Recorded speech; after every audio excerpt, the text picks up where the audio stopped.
जय जगन्नाथ नमस्कार मु संतोष कुमार टिके कथा चैनल को आपण मानकु स्वागत करूछि। आज संध्यार स्वतंत्र आलोचना आगामी यात्रा वर्ष यात्रा मैदान को केउ यात्रा पार्टी आसीबे चलित यात्रा वर्ष रे केते गुटी यात्रा अनुष्ठान यात्रा मैदान रे अछंती आउ केउ यात्रा अनुष्ठान बंद हो जाइछि। टिके कथा चैनल आपण मानकर चैनल टिके कथा चैनल रे यात्रा संपर्कित समस्त सठिक तथ्य जाना चैनल को सब्सक्राइब करंतु और पाखर थिबा बेल आइकन को दबाई दियंतु। जदि फेसबुक रे आपण हमर कार्यक्रम देखुचंती ताले पेज को फॉलो करंतु, लाइक करंतु और शेयर करंतु। चलित यात्रा वर्ष चालू रही अगस्ट मास पहिलारू यात्रा वर्ष आरंभ हो जाइछि। वर्तमान सुधा 4.5 मास अतिक्रांत करिछि चलित यात्रा वर्ष। वर्तमान यात्रा मैदान ले अछंती 30 कोटी यात्रा अनुष्ठान। से यात्रा अनुष्ठान माने किए किए यात्रा श्री विश्व दरबार, यात्रा सिंह बाहिनी, यात्रा जाज्ञ सेनी, यात्रा महारथी कलिंग गणनाट्य, यात्रा ग्रांड महल, यात्रा रंग महल, यात्रा स्वर्ण महल, यात्रा स्वप्न महल, गौरी गणनाट्य, यात्रा मौड़मणि शिवानी गणनाट्य, यात्रा सम्राट तुलसी गणनाट्य, यात्रा किंग, यात्रा इंद्र भुवन, यात्रा दुर्गा मंदिर, अपेरा सूर्य मंदिर, यात्रा धौली गणनाट्य, माँ तारिणी गणनाट्य, कोणार्क गणनाट्य, यात्रा राजनंदिनी, अपेरा अशोक सम्राट, माँ बनदुर्गा गणनाट्य, नाट्य सम्राट पृथ्वीराज, पार्वती गणनाट्य, दुर्गाश्री गणनाट्य, राजधानी अपेरा, यात्रा रंग तरंग, राजाराणी रंगमंच, यात्रा स्वर्ण मंदिर, यात्रा दरबार, मधुबासंती गणनाट्य, श्रीक्षेत्र गणनाट्य। एमिति आमर संगृहीत खबर अनुसार वर्तमान यात्रा मैदान रे अछंती 30 कोटी यात्रा अनुष्ठान जो मानकर की यात्रा परिवेषण जारी रही।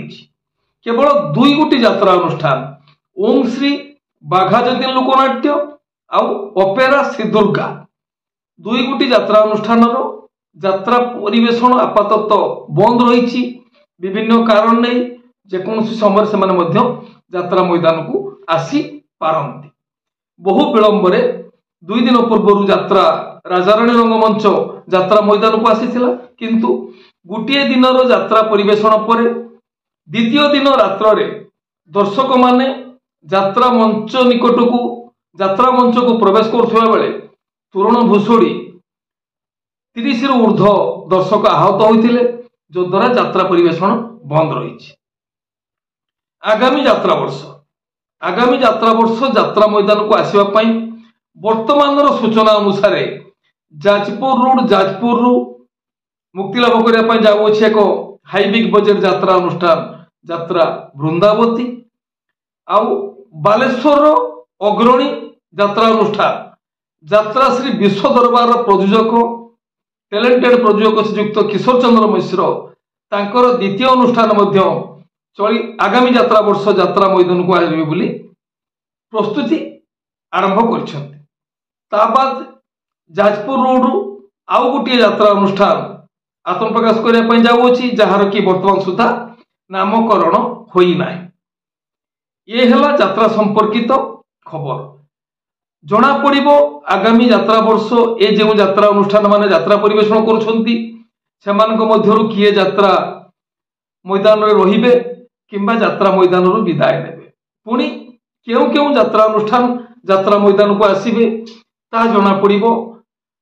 जून 20 तारिख रु आरंभ होबाकू जाउथिबा आगामी यात्रा वर्ष आखड़ा साल केउ माने मैदान रे रहिबे केउ माने मैदान रे रहिबे नाही आउ केउ नुआ यात्रा अनुष्ठान माने यात्रा मैदान को आसु अछन।